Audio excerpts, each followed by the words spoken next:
I met Joan when she came to New York to begin production on her daytime talk show. I became one of the producers on the show, and we worked on that show together for about 5 years, and through that I became very close to her and continued that relationship up until the end. You know, I think she cared the most about being honest and about telling her truth and about the truth about other people. She hated hypocrisy, and she called it as she saw it and never apologized. And I think it takes a certain amount of guts to do that and to live your life that way. I think you know, she cared very much about her faith. She cared very much about people that were sick and animals as well. You know, I think when it pertains to her faith and her support of Israel, I think she never edited herself. You know, she was the first person you could go to for a reaction, and she would tell it like she believed it was, and that was the truth for her.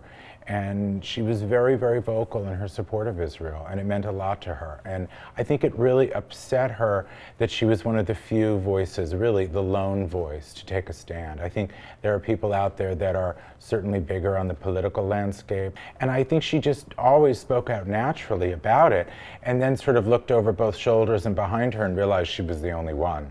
You know, I think she believed very strongly in right and wrong and in truth, and I think that she had grown up in the Jewish faith, and it was very important to her. And she also grew up, you know, during the war, and I think, you know, being the age that she was also put a different perspective on it. Joan had a very strong Jewish identity. She celebrated Yom Kippur and Rosh Hashanah. She planned it weeks in advance. She invited the guest list, the plates, everything. She was totally committed to celebrating these holidays as part of her heritage. She also loved a really big Christmas tree.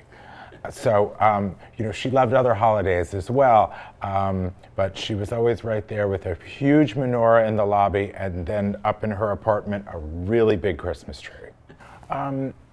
Joan really never had any mediocrity about her. She was either dismissive and not interested in something, or she believed very, very strongly in it. I know because I have been over there. That's how I know. And I wish the world would know. And BBC should be ashamed of themselves, and CNN should be ashamed of themselves, and everybody stop it already. But, you know, what was interesting about that video was that so many people commented on it. It was all over social media. So many people were so proud of her for doing that, and that they really felt that this was the first time that a voice had come through and really honestly spoken out about how they felt about that situation. You know, I know Joan would be incredibly proud that Melissa was here to accept this award on her behalf. Her Israeli heritage and Israel in particular meant so much to her, and I know she would be incredibly proud. I think the most important thing she would want everyone this evening to do is to eat. She was very focused on the food.